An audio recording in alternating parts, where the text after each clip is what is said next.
Madam, ನಾವು ತುಮಕೂರು ಜಿಲ್ಲೆಯ ಪಾವಗಡ ತಾಲೂಕಿಂದ ರಾಜ್ಯಾದ್ಯಂತ ಮೂಲೆಯಿಂದ ನಮ್ಮ ಕುಮಾರಣ್ಣವರು ಮತ್ತು ನಮ್ಮ ದೇವೇಗೌಡರು ಮತ್ತು ನಿಖಿಲ್ ಅಣ್ಣವರ ನಾವು ಗೆಲ್ಲಿಸಬೇಕು.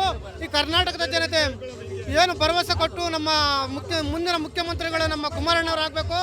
ನಿಖಿಲ್ ಕುಮಾರಣ್ಣವ್ರು ಕೂಡ ಯುವ ಜನತಾ ದಳದ ಅಧ್ಯಕ್ಷರು, ಅವರೆಲ್ಲ ಮಾರ್ಗದರ್ಶನದಲ್ಲಿ ಇಡೀ ನಮ್ಮ ರೈತರಿಗೆ ನ್ಯಾಯವನ್ನು ಒದಗಿಸೋವರೆಗೂ ನಾವು ಬಿಡಲ್ಲ, ಸರ್ಕಾರವನ್ನು ರಚಿಸೋಕ್ಕೆ ಬಿಡಲ್ಲ. ನಮ್ಮದು ರೈತರು, ನಾವು ರೈತರು ಇಲ್ಲ ಅಂದರೆ ಈ ದೇಶ ಇಲ್ಲ, ಅನ್ನ ಇಲ್ಲ, ಉಪವಾಸ ಇರಬೇಕಾಗುತ್ತೆ. ನೋಡ್ರಿ, ರೈತರ ಕಷ್ಟನ ನೀವು ಅರ್ಥ ಮಾಡ್ಕೋಬೇಕು. ರೈತರ ಭೂಮಿನ ಕಸಿದುಕೊಳ್ಳಕ್ಕೆ ಹೋದ್ರೆ ನೀವು ದುಡ್ಡು ತಗೊಂಡು ನೀವು ಮಾರಾಟಕ್ಕೆ, ಇದು ವ್ಯಾಪಾರೀಕರಣ ಮಾಡೋಕ್ಕೆ ಅಲ್ಲ ರೈತರು ಇರೋದು ಆಹಾರ ಕೊಡೋಕ್ಕೆ, ಭತ್ತ ಬೆಳೆಯೋಕ್ಕೆ, ರಾಗಿ ಬೆಳೆಯೋಕ್ಕೆ, ಈ ದೇಶದ ಜನರಿಗೆ ಊಟ ಕೊಡೋಕ್ಕೆ, ಆಹಾರ ಕೊಡೋಕ್ಕಿದ್ದಾರೆ. ಅದಕ್ಕೆ ನಾವು ಪ್ರಾಣ ಕೊಡ್ತೇವೆ, ಆದರೆ ಜಮೀನುಗಳು ಕೊಡಲ್ಲ. ನಾವು ರಾಜ್ಯದ ಮೂಲೆಯಿಂದ ಬಂದಿರೋದು, ಕೇವಲ ಇಲ್ಲಲ್ಲ, ನಾವು ಪಾವಗಡದಿಂದ ಬಂದಿದ್ದೀವಿ. ನಮ್ಮ ಮಾಜಿ ಶಾಸಕರು ತಿಮ್ಮರಾಯಪ್ಪಣ್ಣವ್ರು ಬಂದಿದ್ದಾರೆ, ಅವ್ರಿಗೆ ನಾವೆಲ್ಲ ಒಂದು 500 ಜನ ಬಂದಿದ್ದೀವಿ.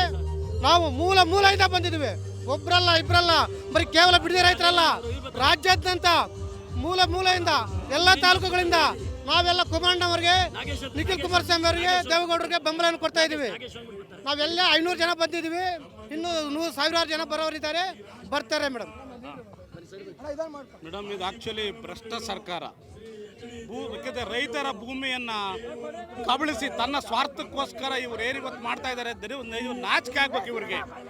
ಇಂತಹ ಸರ್ಕಾರ ದೇವರಾಣೆಗೂ ನಾವು ಬಹಳ ನಾಚಿಕೆ ಆಗುತ್ತೆ. ನಮ್ಮ ರಾಜ್ಯದಲ್ಲಿ ಇಂತಹ ಭ್ರಷ್ಟ ಸರ್ಕಾರ ಇದೆ, ಮೊದಲು ತೊಲಗಬೇಕು, ರೈತರಿಗೆ ನ್ಯಾಯ ಸಿಗಬೇಕು. ಇನ್ನು ಶಕ್ತಿ ಹೀನವಾದಂಥ ಸರ್ಕಾರ, ಇವ್ರಿಗೆ ಯಾವುದೇ ಆದಕ್ಕಂಥ ಕಿವಿ ಕಣ್ಣು ಮೂಗು ಯಾವ ಸ್ವತಂತ್ರವಿಲ್ಲ. ಬೇರೆಯವರ ಪರಾವಲಂಬನೆಯಲ್ಲಿ ಇವತ್ತು ಸರ್ಕಾರವನ್ನು ಮಾಡ್ತಾರೆ. ನಾಚಿಕೆ ಆಗಬೇಕು. ಇಂಥ ಮುಖಂಡರು ನಾವು ಪಡೆದಿದ್ದೀವಿ. ರೈತರ ಹಿತವನ್ನು ಕಾಪಾಡಿದಂತಹ ಇವತ್ತು ಭ್ರಷ್ಟ ಸರ್ಕಾರ ಅಂತ ಹೇಳ್ತೀವಿ. ಯಾವುದೇ ಕಾರಣಕ್ಕೂ 1 ಇಂಚು ಭೂಮಿಯನ್ನು ಕೂಡ ಪ್ರಶ್ನೆನೇ ಬರೋದಿಲ್ಲ. ಖಂಡಿತ ಹೋರಾಟ ಇವತ್ತು ಇದು ಪ್ರಾರಂಭ. ಇನ್ನು ಮುಂದಿನ ದಿನಗಳಲ್ಲಿ ಉಗ್ರವಾದ ಹೋರಾಟವನ್ನು ಮಾಡ್ತೀವಿ. ನೋಡ್ಕೊಬೇಕು. ನಮ್ಮ ದೇವೇಗೌಡರು, ಕುಮಾರಸ್ವಾಮಿಯವರು, ನಿಖಿಲ್ ಅವರ ನೇತೃತ್ವದಲ್ಲಿ JDS ಪಕ್ಷ ಸದೃಢವಾಗಿದೆ. ಮುಂದಿನ ದಿನಗಳು ಇನ್ನೂ ಹೆಚ್ಚು ಹೋರಾಟವನ್ನು ಮಾಡಿ ಇದನ್ನು ಬೇರೆ ರೂಪಕ್ಕೆ ಕೊಂಡೋಗ್ತಕ್ಕಂಥ ಕೆಲಸವನ್ನು ಮಾಡ್ತೀವಿ. ಯಾವುದೇ ಕಾರಣಕ್ಕೂ ಇನ್ನು ಎಂತಹ ಪರಿಸ್ಥಿತಿ ಬಂದರೂ ಸಹ 1 ಇಂಚು ಭೂಮಿಯನ್ನು ಕೊಡ್ತಕ್ಕಂಥದ್ದು ಬರೋದೇ ಇಲ್ಲ. ದಯಮಾಡಿ ಇದನ್ನು ಬಿಡಬೇಕಾಗುತ್ತೆ ಸರ್ಕಾರ. ಇದರ ರೈತರ ಇವತ್ತೇನಿದೆ ಒಗ್ಗಟ್ಟನ್ನು ಮನಗಂಡು ಅವರ ಭೂಮಿಯನ್ನು ಅವ್ರಿಗೆ ವಾಪಸ್ ಕೊಟ್ಟು ಒಂದು ಒಳ್ಳೆಯ ಸ್ಥಾನವನ್ನು ಉಳಿಸ್ಕೊಬೇಕು ಅಂತ ನಾನು ಸರ್ಕಾರಕ್ಕೆ ಮನವಿಯನ್ನು ಮಾಡ್ತೀವಿ. ಸರ್, ನೀವೆಲ್ಲಿಂದ ಬಂದಿರಾ? ವಿನೂತನವಾಗಿ ನೇಗಿಲ ನೀಡ್ತಿದ್ದೀರಾ, ಭತ್ತದವರ ಏನು ಹೊತ್ಕೊ ಬಂದಿದ್ದೀರಾ? ನಾವು ಮಂಡ್ಯ ಜಿಲ್ಲೆ ಮಳವಳ್ಳಿ ತಾಲೂಕವರು. ಅಬ್ಬನಗುಪ್ಪೆಯಲ್ಲಿ ನಂದು ಸೈಟ್ ಇದೆ, 40-60 ಸೈಟ್ ಇದೆ. ಇವತ್ತು ಈ ರಾಜ್ಯದ ಮುಖ್ಯಮಂತ್ರಿ ಲ್ಯಾಂಡ್ ಮಾಫಿಯಾ ಡೀಲರ್ ಮುಖ್ಯಮಂತ್ರಿ. ಇವತ್ತು ಈ ರಾಜ್ಯದ ಮಂತ್ರಿಗಳು ಬ್ರೋಕರ್ ಮಂತ್ರಿಗಳು. ಇವರು ಈ ರಾಜ್ಯದಲ್ಲಿರುವಂಥ ರೈತರ ಜಮೀನೆಲ್ಲ ಒಕ್ಲೆಪ್ಸಿ ಇವತ್ತು ಈ ರೈತರನ್ನ ಇವತ್ತು ಭೂಮಿ ಒಳಗಡೆ ತಳ್ಳಬೇಕು ಅಂತ ಹೊರಟವ್ರೆ. ಇವ್ರಿಗೆ ಒಳ್ಳೇದಾಗಲ್ಲ. ಯಾಕೆಂದರೆ 2028ಕ್ಕೆ ಈ ರಾಜ್ಯಕ್ಕೆ ಕುಮಾರಣ್ಣವ್ರು ಮುಖ್ಯಮಂತ್ರಿ ಆಯ್ತಾರೆ. ಯಾಕೆಂದರೆ 94 ವರ್ಷ ಇಳಿ ವಯಸ್ಸಲ್ಲೂ ಸಹ ದೇವೇಗೌಡರು ಈ ರೈತರಿಗೋಸ್ಕರ ಇಲ್ಲಿ ಬರ್ತವ್ರೆ. ಇವತ್ತು ಈ ರಾಜ್ಯ ಸರ್ಕಾರಕ್ಕೆ ಮಾನ ಮರ್ಯಾದೆ ಅಂತಕ್ಕಂಥ ಒಂದು ಚೂರೂ ಇಲ್ಲ. ಯಾಕೆಂದರೆ ರಾಜ್ಯದ ಮುಖ್ಯಮಂತ್ರಿ ಲ್ಯಾಂಡ್ ಮಾಫಿಯಾ ಡೀಲರ್ ಮುಖ್ಯಮಂತ್ರಿ. ರಾಜ್ಯದಲ್ಲಿ ಏನಿವತ್ತು ಅರಣ್ಯ ಇಲಾಖೆ ವ್ಯಾಪ್ತಿಯಲ್ಲಿದ್ದಂಥ ಕಾಡ್ಕಲ್ನೆಲ್ಲ ಕದ್ದು ಮಾರಿದ್ರು ಅಣ್ಣ ತಮ್ಮದಿರು ಇಬ್ಬರು ಸೇರ್ಕೊಂಡು. ಇವತ್ತು ಅವರೇ ಮುಖ್ಯಮಂತ್ರಿ ಆಗವ್ರೆ. ಈಗ ರೈತರೆಲ್ಲ ಒಕ್ಲೆಪ್ಸಿ ಈ ರಾಜ್ಯದ ಕೊಳ್ಳೆ ಹೊಡಿಬೇಕು ಅಂತ ಹೊರಟವ್ರೆ. ರೈತರ ಶಾಪ ಒಳ್ಳೇದಲ್ಲ ಈ ರಾಜ್ಯದ ಮುಖ್ಯಮಂತ್ರಿಗೆ, ಮಂತ್ರಿಮಂಡಲಕ್ಕೆ. ಇವ್ರ ಯೋಗ್ಯತೆಗೆ ಇವತ್ತು ಈ ಜನ ಮುಂದಿನ ದಿನದಲ್ಲಿ ಬುದ್ಧಿಕಲಿಸ್ತಾರೆ. 2028ಕ್ಕೆ ಈ ರಾಜ್ಯದ ಕುಮಾರಸ್ವಾಮಿ ಅವರು ಮುಖ್ಯಮಂತ್ರಿ ಆಗೋದು ಸತಸಿದ್ಧ ಅಂತ ಹೇಳ್ತೀನಿ ನಾನು. ಸರ್ಕಾರ ಹೇಳುತ್ತೆ ನಿಮಗೆ ಕೋಟಿ ಹಣ ಕೊಡ್ತೀವಿ, ಮಕ್ಕಳ ಭವಿಷ್ಯ ಬರುತ್ತೆ, ಉದ್ಯೋಗ ಅವಕಾಶಗಳು ಸಿಗುತ್ತೆ ಬಿಡದಿ ಟೌನ್ಶಿಪ್ ಆದ್ರೆ ಅಂತ. ಬಿಡದಿ ಟೌನ್ಶಿಪ್ ಆದ್ರೆ ಕೋಟಿ ಗಟ್ಟಲೆ ಕೊಡ್ತೀವಿ ಅಂತ ಹೇಳ್ತಾರೆ, ಒಪ್ಕೊತೀನಿ ನಾನು. ಲುಲ್ಲು ಮಾಲ್ ಹತ್ರ ಸುರಂಗ ಮಾರ್ಗ ಮಾಡ್ಕೊಂಡ್ರಲ್ಲಪ್ಪ, ಹಂಗಲ್ಲ ಕಣಪ್ಪ. ಬಿಡದಿ ಜನದ ಒಟ್ಕೊಳ್ಳೋದು ನೀವು.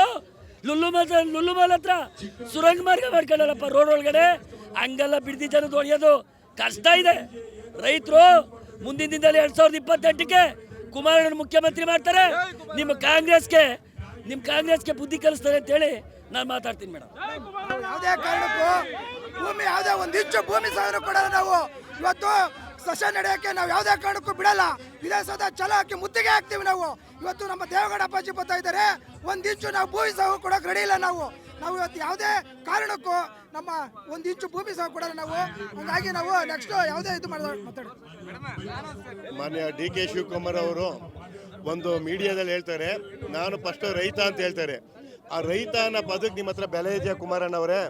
ಸಾರಿ DK ಶಿವಕುಮಾರ್ ಅವರೇ, ಯಾಕೆ ಅಂದರೆ ನೀವು ಫಸ್ಟು ಮೆತ್ತಿಗೆ ನಾನು ಒಬ್ಬ ರೈತ ಅಂತೇಳಿ ರೈತನ ಒಕ್ಕಲೆಬ್ರಿಸಕೊಂಡಿದ್ದೀರಾ. ನಿಮ್ಗೆ ಯಾವ ನ್ಯಾಯ? ನಿಮ್ಗೇನ ಮಾನವೀಯತೆ, ಒಂದು ಗೌರವ, ಒಂದು ಪ್ರೀತಿ ವಿಶ್ವಾಸ ರೈತರ ಮೇಲಿದ್ರೆ ಈ ರೀತಿ ಬಿಡದಿ ಜನನ ಬೀದಿಗೆ ಬಿಡಕ್ಕೆ ಮಾಡ್ತಿಲ್ಲ. ಹೌದು, ನೀವು ಕೇಳಿದ್ರು ಟಿ ವಿ ಆ್ಯಂಕರ್ ಒಬ್ಬರು, ಅವರು ದುಡ್ಡು ಕೊಡ್ತಿದ್ದೀವಿ ನಿಮ್ಮ ಜಮೀನಿಗೆ, ನೀವು ಬಿಟ್ಬಿಟ್ಟು ನಿಮ್ಮ ಮಕ್ಳು ಭವಿಷ್ಯ ಉಜ್ವಲ ಆಯ್ತದೆ ಅಂತೇಳಿ. ಹೌದು ಡಿ ಕೆ ಶಿವಕುಮಾರ, ನಿನಗೆ ಇಬ್ಬರು ಮಕ್ಕಳವ್ರೆ, ನೀನೊಬ್ಬ ರೈತರ ಮಗ ಆಗಿ ನೀವು ಯಾವ ರೀತಿ ಭೂಮಿಲಿ ಎಷ್ಟು ಬೆಳೆ ಬೆಳೆದು ಯಾವ ರೀತಿ ಅವ್ರ ಮಕ್ಕಳಿಗೆ ಇಂಜಿನಿಯರ್ ಮಾಡಿ, ಯಾವ ರೀತಿ ಕಾಲೇಜ್ ಮಾಡಿ, ಅಣ್ಣ ತಮ್ಮದು ಯಾವ ರೀತಿ ನೀವು ಮುಂದುವರೆದ್ರಿ, ಅದೇ ರೀತಿಲಿ ನಮ್ಮ ಮಕ್ಕಳುಗಳು, ರೈತರ ಮಕ್ಕಳುಗಳು ಈಗ ಆಗಕ್ಕೆ ಸಾಧ್ಯ ಇಲ್ಲ. ಯಾಕೆಂದರೆ ಆ ಮೋಸ, ಅನ್ಯಾಯ, ಆ ದಗ ಮಾಡೋಕ್ಕೆ ನಾವ್ಯಾರು ಅಂತ ರೈತರಲ್ಲ.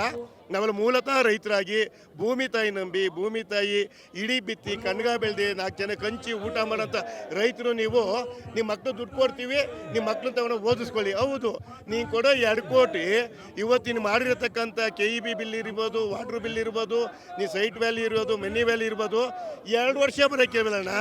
ಅದೇ ನನ್ನ ಭೂಮಿ ಇದ್ದರೆ ನನ್ನ ಮಕ್ಕಳು ಮೊಮ್ಮಕ್ಕಳು ಯಾವುದೋ ಭೂಮಿ ಮೇಲೆ ನಮ್ಮ ಅಪ್ಪ ಬಿಟ್ಟವನೆ, ನಮ್ಮ ತಾತ ಬಿಟ್ಟವನೆ, ವಂಶಸ್ಥರು ಬಿಟ್ಟರೆ ನಾವು ಜೀವನ ಮಾಡೋಕ್ಕೆ ಧೈರ್ಯ ಇರ್ತದೆ. ನಿನ್ನ ದುಡ್ಡಿನ ನಮ್ಗೆ ಗ್ಯಾರಂಟಿ ಏನಿದೆ? ಮಾನ್ಯ ಮುಖ್ಯಮಂತ್ರಿಗಳೇ, ನೀವು ಮಾತಾಡಬೇಕಾದ್ರೆ ರೈತರ ಮಗ ಅಂತ ಏನು ಎಲ್ಲ ಟಿ ವಿಗಳು ಹೋಗ್ತಿದೆ, ಅದು ಇಂಗ್ಲೀಷಲ್ಲಿ ಭಾಷಣ ಮಾಡ್ತೀರಾ, ನಮಗೆ ತುಂಬ ಸಂತೋಷ. ನೀವೊಬ್ಬರು ರಾಮನಗರದಲ್ಲಿ ಒಬ್ಬ ಬಡ ರೈತ ಕೆಂಪೇಗೌಡರ ಮಕ್ಕಳ ಹುಟ್ಟಿ, ಒಬ್ಬ ವಿದ್ಯಾಭ್ಯಾಸ ಇಲ್ಲದ ರೈತರ ಮಗನಾಗ ಹುಟ್ಟಿ, ಇವತ್ತು ವಿದ್ಯಾಭ್ಯಾಸ ತಿಳ್ಕೊಂಡು ನೀನು ಇಂಗ್ಲೀಷಲ್ಲಿ ಏನು ಸ್ಪೀಚ್ ಮಾಡ್ತೀರಾ? ದಯಮಾಡಿ ನಿಮ್ಮ ಕೈ ಮುಗಿತೀವಿ. ಬಿಡದಿ ರೈತರಲ್ಲ, ಇಡೀ ಕರ್ನಾಟಕ ರೈತರು ಬರೋ ನಿಮ್ಮ ಕೈ ಮುಗಿತೀವಿ. ಮಾನ್ಯ ಮುಖ್ಯಮಂತ್ರಿಗಳೇ, ಈ ಭೂಮಿ ಬಿಡ್ಸೋಕ್ಕೆ ಕೆಲಸ ಮಾಡೋಕ್ಕೆ ಹೋಗಬೇಡಿ.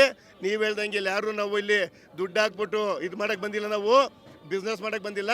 ನಮ್ಮ ಭೂಮಿ ನಮಗೆ ಬಿಡಿ, ನೀವು ಬೇರೆ ಕಡೆ ಹೋಗಿ ಭೂಮಿನ ಡೆವಲಪ್ ಮಾಡಿ ಅಲ್ಲಿರೋ ಜನ ಏನು ರೈತರು ಪಾಪ ಈ ನಮ್ಮ ಪಾವಗಡ ಸೈಡಲ್ಲಿ, ಈ ಬಳ್ಳಾರಿ ಸೈಡಲ್ಲೆಲ್ಲ ಅವರಿಗೆ ಭೂಮಿ ಫಲವತ್ತತೆ ಮಾಡಿ ಆ ಭೂಮಿ ಮಾರಾಟ ಮಾಡಿ ಅಲ್ಲಿ ನೀವು ಟೌನ್ಶಿಪ್ ಮಾಡಿ ಅಲ್ಲಿ ಕೈಗಾರಿಕೆ ತಂದು ಅಲ್ಲಿನ ರೈತರ ಮಕ್ಕಳನ್ನ ನೀವು ಉದ್ಧಾರ ಮಾಡಿದ್ರೆ ನೀವಿರೋ 1 ವರ್ಷದಲ್ಲಿ ನಿಮಗೆ ನಾವು ರೈತರ ಪರವಾಗಿ ತುಂಬ ಧನ್ಯವಾದ ಹೇಳ್ತೀವಿ. ದಯವಿಟ್ಟು ನಮ್ಮ ಬಿಡದಿ ಜನಕ್ಕೆ ಯಾವತ್ತೂ ತೊಂದರೆ ಹೋಗಬೇಡಿ. ತೊಂದರೆ ಕೊಟ್ಟರೆ ಇದು ಈ ಫಸ್ಟೇ ಹೋರಾಟ, ಮೊದಲೇ ಅಂತ. ಇನ್ನು ಹಂತವಾಗಿ ನಿಮ್ಗೆ ಜ್ಞಾಪಿಸ್ತೀನಿ, ಒಂದು ಜ್ಞಾಪನ ಮಾಡಿಕೊಳ್ಳಿ. ನಮ್ಮ ಬಾಲಗಂಗಾಧರ ಸ್ವಾಮೀಜಿ ಒಂದು ಕರೆ ಕೊಟ್ಟಿದ್ದಕ್ಕೆ ಇಡೀ ಮಂಡ್ಯ ಜಿಲ್ಲೆಯಿಂದ ಎತ್ತಿನಗಾಡಿಲಿ ನ್ಯಾಷನಲ್ ಕಾಲೇಜಿಗೆ ಬಂದಿದ್ಯೋ, ನಾವು ನ್ಯಾಷನಲ್ ಕಾಲೇಜಿಗೆ ಬರೋಕ್ಕಿಲ್ಲ, ನಿಮ್ಮ ವಿಧಾನಸೌಧಕ್ಕೆ ಬಂದು ಏನು ಮಾಡಬೇಕು ಅಂತ ರೈತರು ಮಾಡೋ ಶಕ್ತಿ ಇದೆ ನಮಗೆ. ಅನ್ನ ಹಾಕೋನಿಗೆ ಅನ್ನ ಉಳಿಸ್ಕೊಳ್ಳೋ ಶಕ್ತಿ ಇರಲ್ವಾ? ಭೂಮಿ ತಾಯಿ ಬೆಳೆ ಬಿತ್ತಿ ಬೆಳೆ ಬೆಳೆಯೋನಿಗೆ ತನ್ನ ಸಂಸಾರ ಕಾಪಾಡೋ ಶಕ್ತಿ ಇರಲ್ವಾ? ಯೋಚನೆ ಮಾಡಿ ಮುಖ್ಯಮಂತ್ರಿಗಳೇ, ದಯವಿಟ್ಟು ಈ ಮಂಟನ ಬಿಟ್ಬಿಟ್ಟು ದಯಮಾಡಿ ರೈತರ ಪರ ನಿಂತ್ಕೊಂಡು ಏನು ನೀವು ನಾನು ರೈತರ ಮಗ, ರೈತರಿಂದ ಉದ್ಧಾರ ಅದೇ ಅಂತಿಲ್ಲ, ಆ ಮಾತು ನಿಮ್ಮ ಮೇಲೆ ಏನೊಂಚು ಬೆಲೆ ಇದ್ರೆ ದಯಮಾಡಿ ರೈತರು ಉಳಿಸಿ ಅಂತ ಈ ಮಕ್ಕಳ ಕೇಳ್ಕೊತೀನಿ. ರೈತರ ಹೋರಾಟಕ್ಕೆ ನಾವು ಹೋರಾಟಕ್ಕೆ ನಮ್ಮ ಬಿಡದಿ ರೈತರಿಗೆ ಭೂಮಿ ಕೊಡಬೇಡಿ, ನಾವು ಸಪೋರ್ಟ್ ನಿಂತ್ಕೊಳ್ತೀವಿ ನಿಮಗೆ.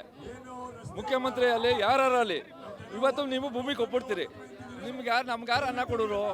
ಇವರೇನ ಈಗಾಲ 2 ಕೋಟಿ ಅಂತ ಇದ್ದಾರೆ, ಈಗಾಲೇ 3 ಕೋಟಿ ಅಂತಾರೆ. 3 ಕೋಟಿ ತಿನ್ನೋಕ್ಕಾಗ ನಾವು ಅನ್ನನೇ ತಿನ್ನಬೇಕು, ಮಣ್ಣು ತಿನ್ನೋಕ್ಕಾಗುತ್ತಾ? ನಮ್ಮ ಬಿಡದಿ ರೈತರು ಯಾವುದೇ ಕಾರಣಕ್ಕೂ ಎದುರುಬೇಡಿ. ನೀವು ರೈತರು, ನಮ್ಮ ಬಿಡದಿ ರೈತರು, ದಯವಿಟ್ಟು ನಿಮಗೆ ಕೈ ಮುಗಿತೀನಿ.